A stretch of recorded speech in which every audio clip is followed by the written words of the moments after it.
Royal Challengers বেঙ্গালুরুর team নিয়ে প্রত্যাশা ব্যাপক, কিন্তু প্রতিবারের মতো এবারও ধারাবাহিকতার অভাব।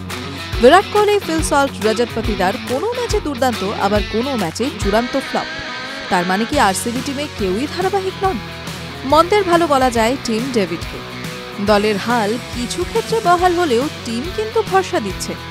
ছোট্ট অথচ কার্যকরী ইনিংস খেলছেন। অনেক সময় সেটাই আরসিবির লড়াইয়ের রসদ হয়ে উঠছে। ক্রিকেটই শুধু নয়, তিনি যে স্পোর্টসকে ভালোবাসেন তার ভালোবাসার পছন্দেও যেন সেটাই ধরা পড়ে। টাইটেলে ক্রিকেট, হকি, সিঙ্গাপুর, অস্ট্রেলিয়া দেখে নিশ্চয়ই একটু ধোঁয়াশা হচ্ছে। দ্বিতীয়টা ছোট্ট করে দূর করে দিই। টিম ডেভিডের জন্মভূমি কিন্তু সিঙ্গাপুর। তার বাবা রড ডেভিডও ক্রিকেটার ছিলেন। সিঙ্গাপুর জাতীয় দলের হয়ে খেলেছেন। 1997 সালে আইসিসি ট্রফিতেও খেলেছেন টিম ডেভিডের বাবা। রড ডেভিড পেশায় ইঞ্জিনিয়ার। সে কারণেই অস্ট্রেলিয়া ছেড়ে 90s শুরুর দিকে সিঙ্গাপুর পাড়ি দিয়েছিলেন টিমের পরিবার। মুদ্রাস্ফীতির জেরে চাকরি নিয়ে সমস্যা হয়। সেই দশকের শেষ দিকে অস্ট্রেলিয়ায় ফেরে তার পরিবার। সে সময় টিম ডেভিডের বয়স মাত্র 2 বছর। জন্মভূমি সিঙ্গাপুর জাতীয় দলের হয়েও খেলেছেন টিম ডেভিড। পরে অবশ্য তার নিজের দেশ অস্ট্রেলিয়া ক্রিকেটে ভবিষ্যৎ গড়ার স্বপ্ন দেখেন। ঘরোয়া ক্রিকেট, ফ্র্যাঞ্চাইজি লিগ ধীরে ধীরে নিজের দক্ষতা প্রমাণ করেন। অজি জাতীয় দলের ক্রিকেটার আইপিএলে খেলেছেন মুম্বাই ইন্ডিয়ান্সে। এই মরশুমেই আরসিবি তাকে নিয়েছে। টিম ডেভিডের পরিবার নিয়ে অল্প আলোচনা তো হলো, এবার একটু তার পার্টনারের বিষয়ে জেনে নেওয়া যাক। টিম ডেভিড ক্রিকেটে এখনও রাজা হয়ে উঠেছেন বলা যায় না। তার স্ত্রী কিন্তু হকির রানী, নাম স্টেফানি কারশ। অস্ট্রেলিয়ার field hockey player Stephanie. Australia hockey দলের হয়ে নানা সাফল্য।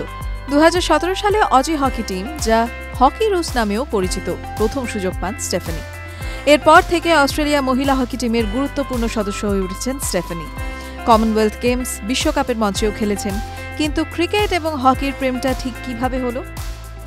টিম ডেভিড ও স্টেফানির আলাপ এক কমন ফ্রেন্ডের মাধ্যমে।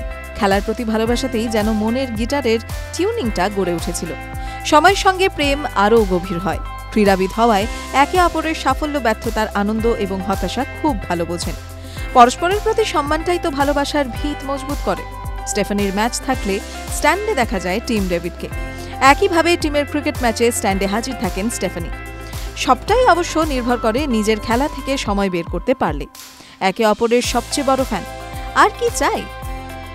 অতঃপর হ্যাপি এন্ডিং, বা বলা যায় নতুন শুরু। ব্যস্ত সূচির মধ্যেও একসঙ্গে থাকার অঙ্গীকার। নিকট আত্মীয়, বন্ধুদের উপস্থিতিতে বিয়েটাও সেরে নেন। সব সম্পর্ক পরিণতি পায় না। দুতরফের তাগিদটা ভীষণ জরুরি। টিম ও স্টেফানি সেই তাগিদটাই দেখিয়েছেন।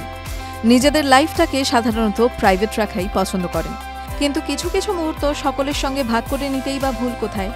ওই যে বললাম, পরস্পরের সবচেয়ে বড় ফ্যান তো নিজেরাই। বাকি ফ্যানদেরও তো একটু সুযোগ দিতে হবে সাফল্যে আনন্দ করার। ব্যর্থতাগুলো না হয় নিজেদের মধ্যেই থাক। টিভি9 বাংলা ডিজিটাল।